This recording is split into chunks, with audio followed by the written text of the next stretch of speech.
आवाज़ लगा चुका तो उसे यह देखकर आश्चर्य हुआ कि बाबा जी उसके पास ही खड़े होकर किसी व्यक्ति से बातचीत कर रहे थे।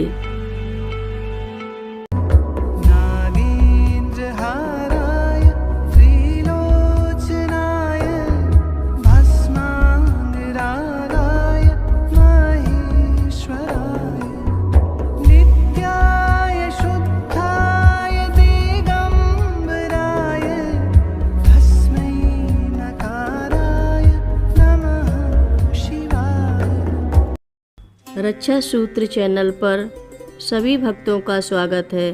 हम सभी भक्तों को महाराज जी की अद्भुत पावन कथाएं सुनाने जा रहे हैं। कृपया सभी भक्त ध्यान से सुने। बाबा जी झांसी स्टेशन पर प्रकट हुए।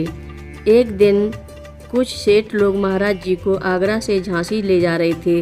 गाड़ी में बहुत भीड़ थी।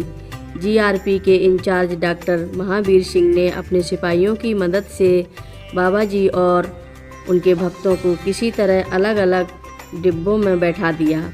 बाबा जी को खिड़की के पास बैठाया गया। डॉक्टर सिंह ने एक सिपाही को हिदायत दी कि सफ़र में वह बाबा जी का ध्यान रखेगा। वह प्लेटफार्म पर खड़े होकर बाबा जी से बातें करते रहे।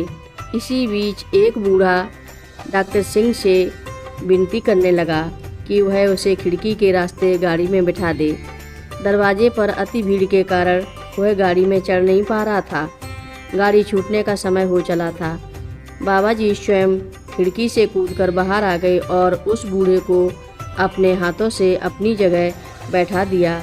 महावीर सिंह की चिंता यह थी कि बाबा जी को अब गाड़ी में जगह कैसे दिलाएं। इतने में गाड़ी चल दी और बाबा जी महावीर सिंह के साथ घर चले आए, यह कहते हुए कि उन्हें कर्णवीर से मिलना है। घर पहुंचकर वे दिन भर कर्णवीर से बतियाते रहे। रात में खाना खाया और गाड़ी झांसी पहुंचने का समय पूछा। जब उन्हें बताया गया कि गाड़ी कुछ समय ही देर में झांसी पहुंची तो उन्होंने कहा, अच्छा अब हम जा रहे हैं, और चल दिए। घर से बाहर निकले और अंधेरे में अंतर्ध्यान हो गए।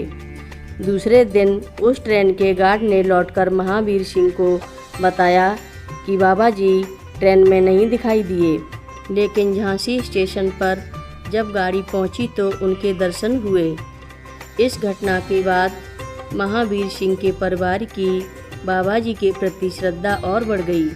बाबा जी एक ही समय और एक ही साथ कई जगह उपस्थित होकर अन्य भक्तों में तो भ्रम पैदा कर ही देते थे, साधु सन्यासियों में भी भ्रम पैदा कर देते थे। इस तरह की एक घटना का उल्लेख स्वामी विजयानंद, जो पहले डॉक्टर एजे बेंट्रोप थे, वे अपनी पुस्तक इनर स्टेप्स ऑफ योगीज में किया है।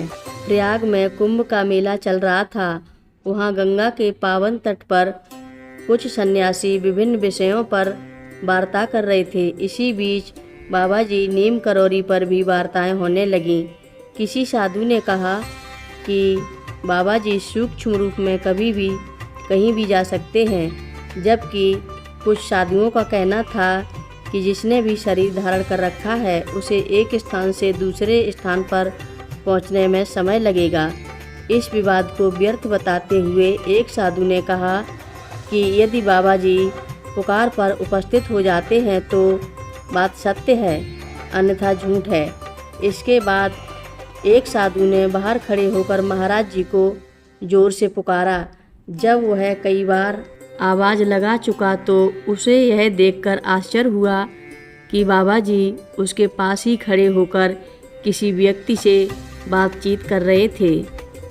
महाराज जी को अपने घर बुलाने की एक विचित्र युक्ति भक्तगण अपनाते थे।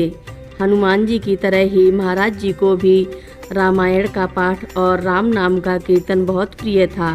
भक्तगण जब ऐसा कीर्तन करते तो महाराज जी या तो अप्रत्यक्ष रूप से यहाँ उपस्थित रहते या प्रत्यक्ष रूप से उपस्थित होकर दर्शन देते। बरेली में महाराज जी के पधारे लंबा अरसा हो गया था। इसी निमित्त वहाँ के एक व्यापारी श्री प्यारे लाल महाजन ने अखंड कीर्तन का आयोजन किया। उस समय श्री महाजन के गुरु स्वामी विद्यानंद जी भी उनके घर आए थे। श्री महाजन के आग्रह पर गुरुजी ने हरे राम राम राम हरे हरे कीर्तन शुरू किया। कीर्तन देर रात तक जारी रहा। कुछ देर तक आराम करने के लिए श्री प्यारे लाल बगल के कमरे में लेट गए और उनकी पत्नी ऊपरी मंजिल पर सोने चली गई। रात में बाबा जी ने श्री प्यारे लाल का दरवाज़ा खटखटाया, लेकिन चूँकि प्यारे लाल गहरी नींद में थे इसलिए दरवाज़ा नहीं खुला। फिर बाबा जी ऊपरी मंजिल पर गए और प्यारे लाल की पत्नी के कमरे पर दस्तक दी। उनके कानों में आवाज़ तो गई, किंतु भयवश उन्होंने किवाड़ नहीं खोले। बाबा जी डॉक्टर भंडारी के घर आ गए। सुबह होने पर प्यारे लाल के घर फ़ोन करके बुलवाया। प्यारे लाल अपने पिताजी के साथ दौड़ते हुए डॉक्टर भंडारी के घर गए और बाबा जी को अपने घर लिवा ले गए। घर में जब प्यारे लाल ने गत रात्रि में दरवाज़ा खटकाने की बात अपनी पत्नी से पूछी तो उसे स्वीकारते हुए उन्होंने कहा कि भय के कारण किवाड़ खोलने की हिम्मत नहीं हो पाई। यह थी महाराज जी की लीला। हर रोज़ महाराज जी की कथा सुनने के लिए रक्षा सूत्र चैनल को अवश्य सब्सक्राइब करें, शेयर करें और लाइक करें। घंटी बजाना ना भूलें। कमेंट बॉक्स में लिख भेजें, जय नीव करोरी बाबा जी महाराज। बोलो नीव करोरी बाबा जी महाराज की जय बोलो।